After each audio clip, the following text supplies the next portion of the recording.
Hey guys, it's Ollie. I'm out and about again, making some more photographs. It's a beautiful day today.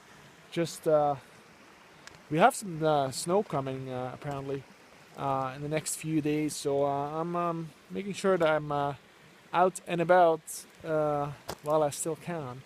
I'm in the same area as kind of last week, and about an hour and a half northwest of Cochrane, and I'm actually shooting a beautiful hill with a leading line of the road here, and I was measuring the light with my Syconic light meter, and the light meter was telling me that I was going to use this as an exposure time.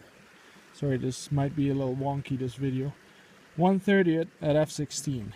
As you can see, I have about 5 stops of separation from low light, from shadows to highlight, and putting the darkest tones on -2, which basically means zone 3, which means in black and white I will still have detail in the darks, and to about 2.5, which is, it's a little higher than I want them to, but this Delta film is, yeah, it's pretty sturdy.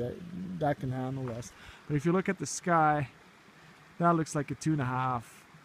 It's very bland, not a lot of detail. We can always burn that in. So basically the photograph I'm making is something very similar to this. And there's a lot of mosquitoes here for some weird reason, because we already had some frost. But I was measuring the lights with a couple of filters. First was the red filter that basically didn't do anything. It contracted the contrast from about 5 stops to 4, maybe 3.5 even. And then the yellow green did the same thing. It contracted the contrast range. So that's definitely not what you want.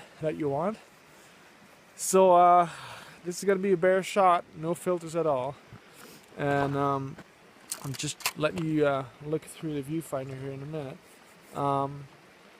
But it's such a gorgeous day out there, and the only thing I hear is the water running off of this little slough, and yeah, good day to be out.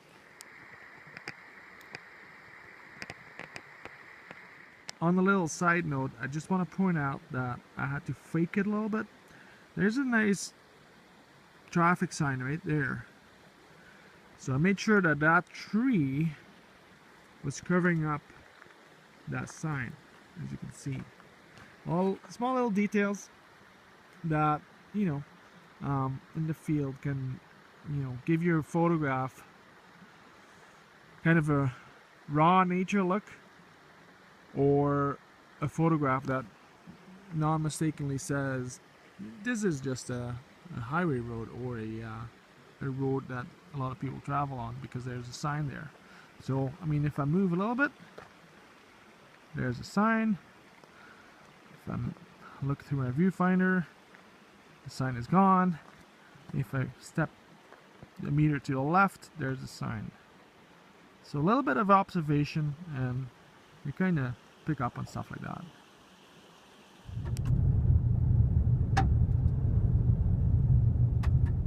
Currently standing on a logging road, and I'm absolutely in awe how unrespectful we can go about these forests, these woods. Look around me, look behind me. I don't know if you see all that, but I know wood is a hot commodity, but it's called cleanup and reforestation, or whatever you want to call that in English. Put some more trees in, not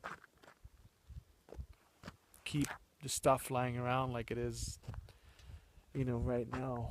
I'm gonna do a 360 here so you have an idea of what I'm talking about.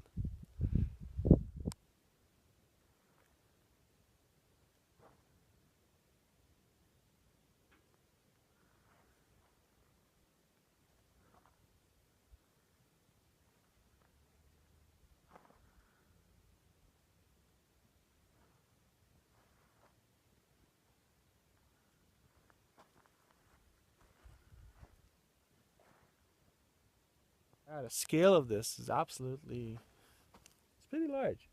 And these clear cuts are everywhere here, and I just wanted to see them, for myself, and kind of makes me feel sad. I don't know.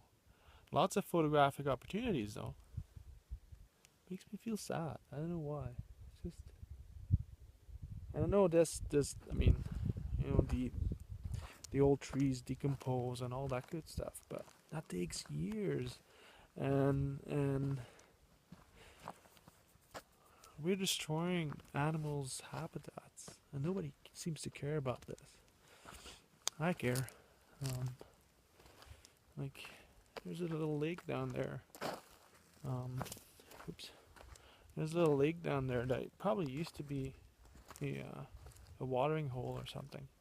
Well, if I was an animal, I wouldn't I wouldn't be out in the open here. Cling to the forests, but there's no forests left, so yeah. Now it's just a little watering hole for nothing, right? So here's a little lesson in filters. You see those white birch trees there, the birch trees?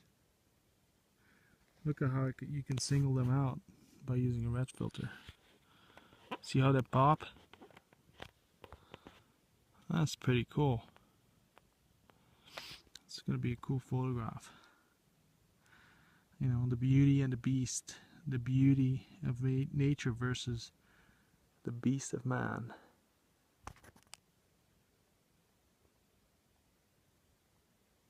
Yep, there's one tree left. I really need to watch where I'm going, because I'm basically walking. Like for instance here, these are like these are trees upon trees upon trees, and then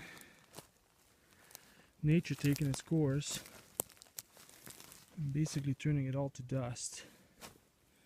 But that doesn't mean it's stable.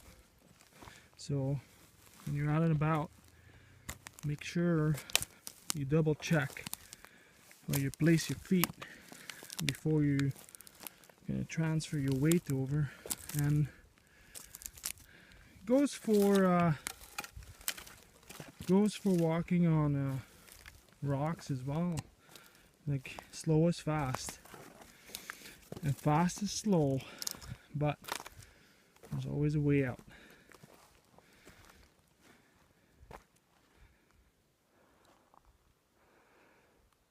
Such a pity.